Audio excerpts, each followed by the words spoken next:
Hello and welcome to another PlanetDestiny video. Today we'll be going over the faction quartermasters and which weapons we think are the best buys right when the expansion drops. I'll be giving you my impressions on which weapon you should buy first, and you can also check out the article on our site, which will be in the description if you'd like to see all the other faction weapons. A disclaimer at the start here, keep in mind that every one of these weapons is Reforge ready, which means that assuming you like the base stats, you can spend motes until you get a variant that you are happy with. Right now, we're just concerned with what's going to be the practical, out-of-the-box weapons right off the vendors. And once again, before we get into everything, I have to give a huge shout out to YouTuber DPJ for sending us this footage. I was at the Bungie event with him, but unfortunately I didn't get a chance to see the vendors due to the time constraints, so he was nice enough to send over this footage so that I could use it in this video. First up is the new Monarchy Quartermaster. First weapon is the Red Hand 9, and out of all the weapons in the video, this is my favorite. I'm really happy that they're allowing people to just buy the weapons that were previously only given out as rewards. The Red Hand 9's entire perk set is geared towards making a deadly, accurate fire team even more accurate. Hidden Hand grants that crazy target acquisition, while Triple Tap, which is just a copy of the Phantom Gift on Word of Crota, rewards you for precision with an extra round per 3 consecutive headshots.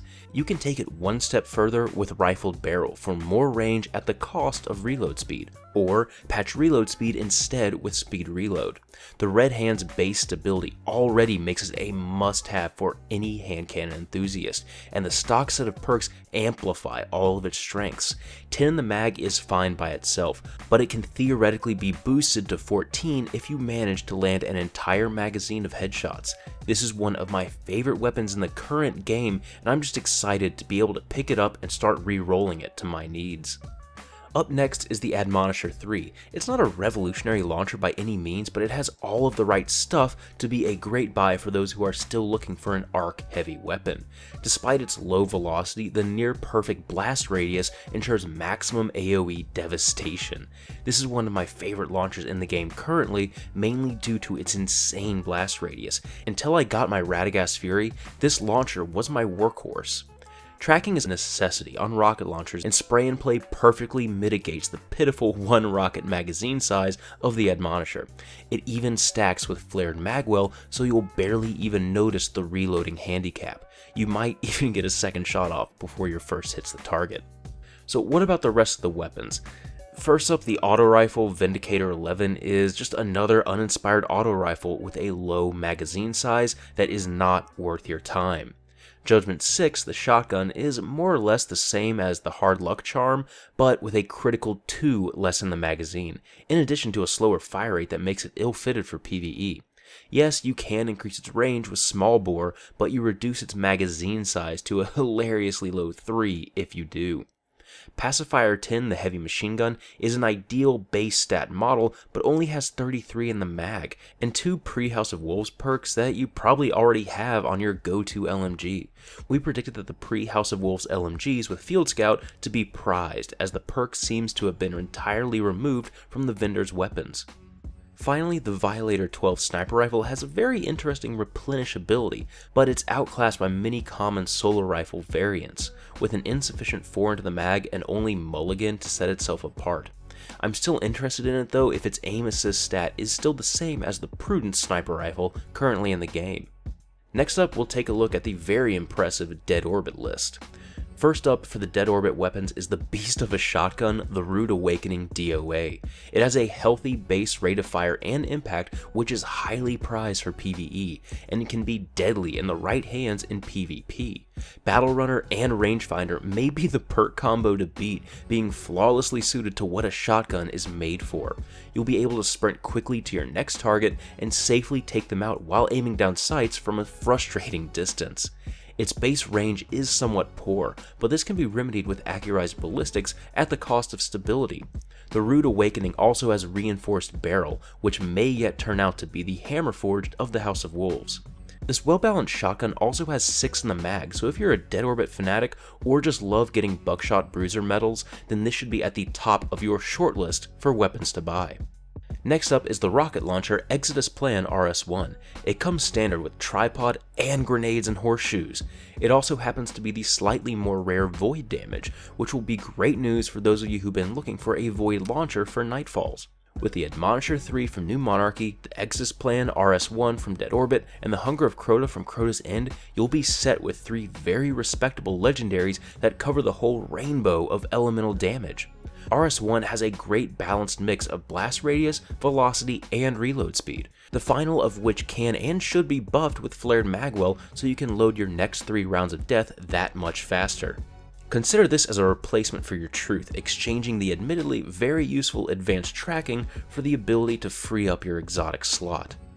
Another one worth mentioning is the Deadshot Luna SR1. Yes, Dead Orbit actually gets 3 mentions. The Luna here really looks fun. It has Army of One, the previously mentioned perk that rewards the Lone Wolf style players, and it also has a rate of fire that is on par with the Beeline Trauma, which is a breath of fresh air for the weapon class that seems to really enjoy the Vision of Confluence or Fang of Irut style rate of fire and impact.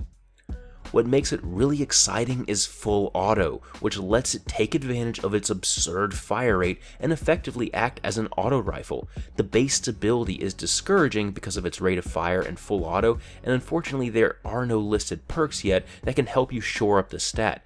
However, if you can master its recoil, you might find the Deadshot Luna SR1 to be just the scout rifle you're looking for. This is one of the weapons I'm really interested in trying out. It might be what auto rifles are really trying to be, and it also might mean full auto is in the pool for other scout rifle roles. So what about the rest of the Dead Orbit weapons? The auto rifle Unwilling Soul is just a joke. It requires perfect rolls to beat its god-awful stability. I'd never recommend it with auto rifles in their current state. Arma Engine DOA has a desirable base stat profile, but with an astoundingly low magazine size for its rate of fire, and obviously no Field Scout to take the edge off it. Finally, the Fusion Rifle Final Rest sports the potentially gimmicky fun Icarus, but it's otherwise the same gun you've always known it to be. It's not a bad buy though, with arc damage, reinforced barrel, and spray and play being nice selling points. Finally, we'll take a quick look at the future War Cult stocks. The Frenzy is a void damage fusion rifle that's aptly named. Its stats and perks are fine-tuned around the idea of firing quickly and constantly.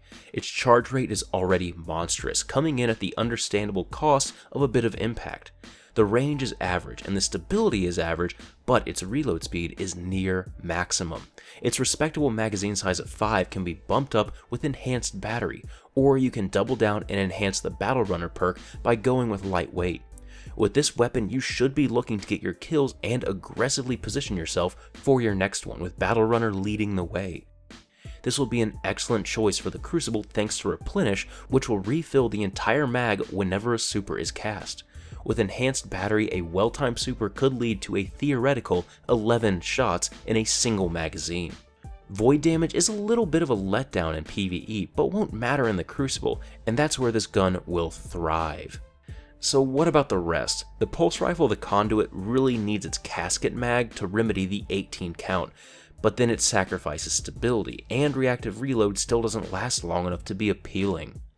The Chosen is another mediocre sniper rifle with below average perks and a low magazine count that has to compete with Black Hammer, Icebreaker, or your custom effort eats for its spot in your roster or even your vault. The Fulcrum is just a poor man's Red Hand 9, with extended mag needed to patch its low magazine size of 8, the same hidden hand perk, but the inferior Zen moment instead of just very high base stability. It's not that you couldn't do well with it, but you almost certainly have a better hand cannon by now. If you're a die-hard future War Cult fanatic, just suck it up and go get the Red Hand 9. The LMG The Culling has the misplaced Battle Runner to add to its disappointing perks, and nothing to help with its reserve ammo, though thankfully it does have 74 in the mag at least. Finally, the rocket launcher The Fear would be noteworthy if it weren't for Dead Orbit's identical stat and superior Exodus plan, which has tripod in place of Battle Runner. It sucks about the future War Cult weapons, since I was really hoping the new expansion would address their less than favorable weapons. Fortunately, we did get a savagely brutal fusion rifle to add to our stock. So what are your opinions on everything you've seen? I'm personally really excited to have people try out the Red Hand 9 since it's my current workhorse for legendary primaries. The new perks on it look fantastic. I'm also keen on trying out that full auto scout rifle. It might pair nicely with the new sidearm class of weapons. We will be trying to get reviews out on some of the higher priority weapons once the expansion launches. Thanks for watching, guys. This has been Patrick Casey with PlanetDestiny, your guide to the Destiny universe.